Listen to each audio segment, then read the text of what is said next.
കേന്ദ്ര വനം വന്യജീവി നിയമം ഭേദഗതി ചെയ്യണമെന്ന് പത്തനംതിട്ട CPIM ജില്ലാ സമ്മേളനം. കാട്ടുപന്നിയെ നിയമപ്രകാരം ക്ഷുദ്രജീവിയായി പ്രഖ്യാപിക്കണമെന്നും സമ്മേളനത്തിൽ പ്രമേയം. സമ്മേളനത്തിന്റെ രണ്ടാം ദിവസമായി ഇന്ന് ജില്ലാ സെക്രട്ടറി അവതരിപ്പിച്ച റിപ്പോർട്ടിന്മേലുള്ള ചർച്ചകളാണ് നടക്കുന്നത്. വിവരങ്ങളുമായി സുജു ടി ബാബു പത്തനംതിട്ടയിൽ നിന്ന് ചേരുകയാണ് നമ്മളോടൊപ്പം തത്സമയം. സുജു, CPIM പത്തനംതിട്ട ജില്ലാ സമ്മേളനം രണ്ടാം ദിവസത്തിലേക്ക് ജില്ലാ സെക്രട്ടറി അവതരിപ്പിച്ച പ്രവർത്തന റിപ്പോർട്ടിന്മേലുള്ള ചർച്ച തുടരുന്നു. അതൊന്ന്. മറ്റൊന്ന്, പ്രധാനപ്പെട്ട ജനകീയ പ്രശ്നങ്ങളിൽ പ്രമേയമടക്കം അവതരിപ്പിച്ചുകൊണ്ട് പാർട്ടി ആ രീതിയിലുള്ള ചർച്ചകളും മുന്നോട്ട് കൊണ്ടുപോവുകയാണ്. ഇപ്പോൾ പത്തനംതിട്ടയെ ബാധിക്കുന്ന ഏറ്റവും പ്രധാനപ്പെട്ട വിഷയങ്ങളിൽ ഒന്നായ വനം വന്യജീവി പ്രശ്നം അതടക്കം അഡ്രസ്സ് ചെയ്തുകൊണ്ടാണ് സമ്മേളനം കടന്നു പോകുന്നത്. CPIM പത്തനംതിട്ട ജില്ലാ സമ്മേളനത്തിന്റെ പ്രതിനിധി സമ്മേളനം തുടരുകയാണ്. ജില്ലാ സെക്രട്ടറി അവതരിപ്പിച്ച പ്രവർത്തന റിപ്പോർട്ടിന്മേലുള്ള ചർച്ചയാണ് ഇപ്പോൾ രണ്ടാം ദിവസം പുരോഗമിച്ചുകൊണ്ടിരിക്കുന്നത്. ഒപ്പം തന്നെ വിവിധ ജനകീയ പ്രശ്നങ്ങളിൽ പ്രമേയങ്ങൾ അവതരിപ്പിക്കുകയുണ്ടായി. പത്തനംതിട്ട നേരിടുന്ന ഏറ്റവും പ്രധാനപ്പെട്ട പ്രശ്നങ്ങളിലൊന്നായ വന്യജീവി ശല്യവുമായി ബന്ധപ്പെട്ട ഒരു പ്രമേയം ജില്ലാ സമ്മേളനത്തിൽ അവതരിപ്പിച്ചു.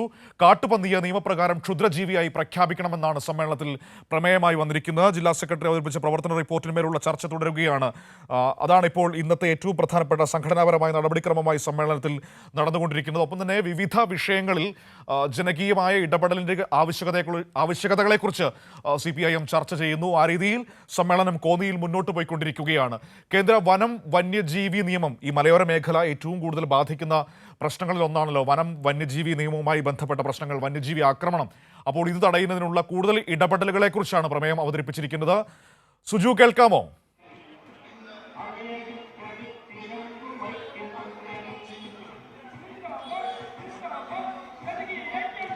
മനു, കേൾക്കാം. സമ്മേളനത്തിന് രണ്ടാം ദിവസമായി ഇന്ന് സംഘടനാ റിപ്പോർട്ടിനുള്ള ചർച്ചയാണ് തുടരുന്നത്. അതിനുശേഷം ഇതിന് സംസ്ഥാന നേതൃത്വവും ജില്ലാ നേതൃത്വവും മറുപടി നൽകും.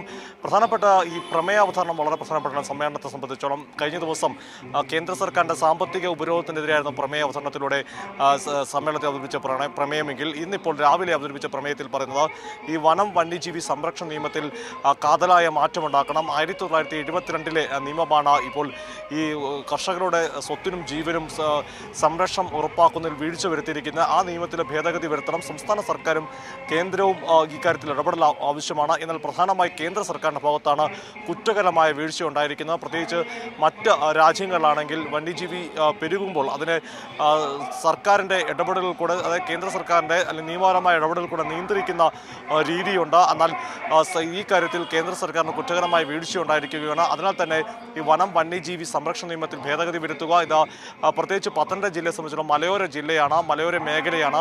നിരവധി ആളുകൾ വന്യജീവി ആക്രമണത്തിൽ കൊല്ലപ്പെട്ട ചരിത്രമുണ്ട്. ഇതിൻ്റെയൊക്കെ പശ്ചാത്തലത്തിലാണ് പത്തനംതിട്ട ജില്ലാ സമ്മേളനത്തിൽ ഇത്തരമൊരു പ്രധാന ആവശ്യം മുന്നോട്ട് വെക്കുന്നത്. മനു,